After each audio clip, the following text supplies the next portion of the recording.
चौका बुलाई सुनिए शिवा शिवा के दोहाई चौका बैठाना महादेवा कहीं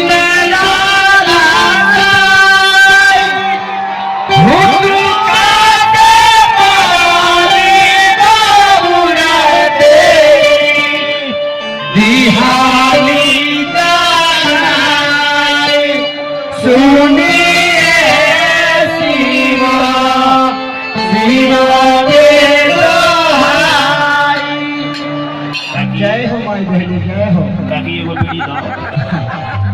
सलाइयो चाहिए लाइटर से धरा ले मौसी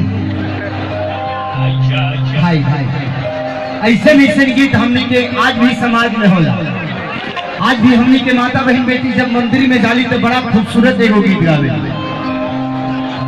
मिया के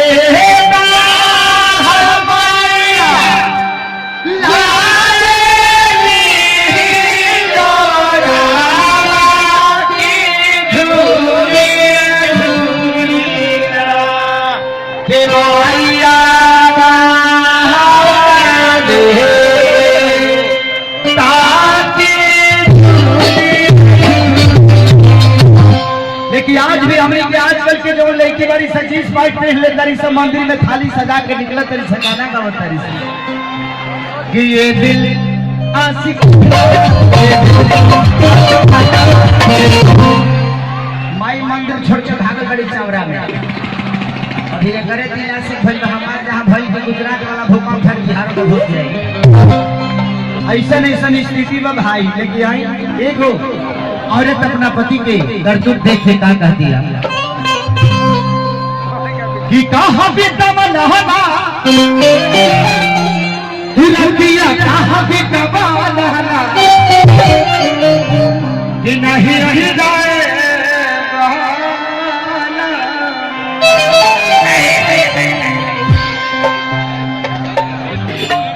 और ये कहती है वाह 1 2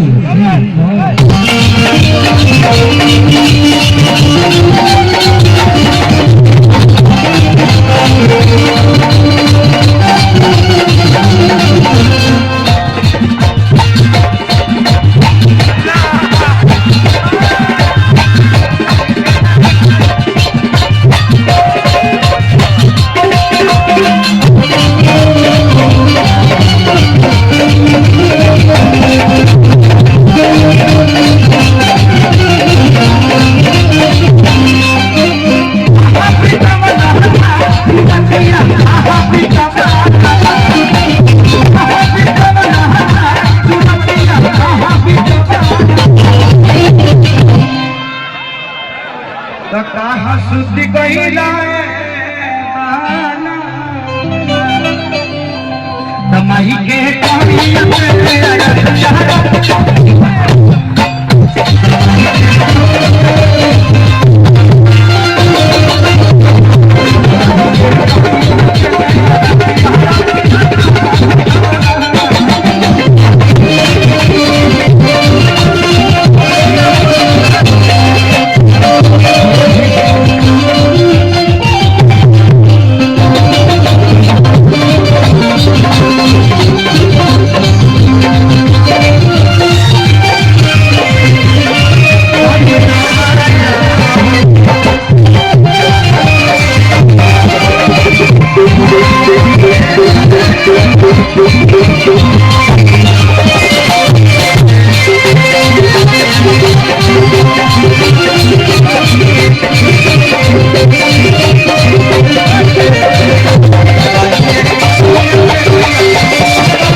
और ये कह दिया बाबू बाबू हो चढ़ाई तनी एकरे कहानी के प्यास में जो लगावेला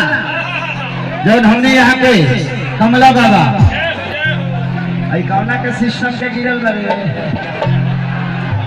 यार सिस्टम हो तो काहे कैसे पे घंटे के नीचे गिर जाता धोखा लग रही करे यही लैया के जब हमनी यहाँ के प्यास में जब झलकुटन में लगा लेते के गावले हुर दिया राजन भाई हो तबला के फूर दिया और दिया कहा दिया कि सभक घरे हो बलनुआ अरे जाई पाई। अभी एक बार फिल्म के नाम पर डमरू कैसे सब भाई तर लोग अच्छा लागल कि ना लव यू। आप लोग को अगर ऐसी अश्लीलता से अलग एक फिल्म रिलीज हुई है जिसका नाम डमरू है जो अश्लीलता की एक पहचान बन चुकी है भोजपुरी लोग कहते हैं कि सिर्फ अश्लीलता चलता है। आप लोगों ने डमरू को बहुत बड़ा ओपनिंग दिया उसके लिए दिल से थैंक यू लव यू। और क्या कहा दिया अब कि सभा का घर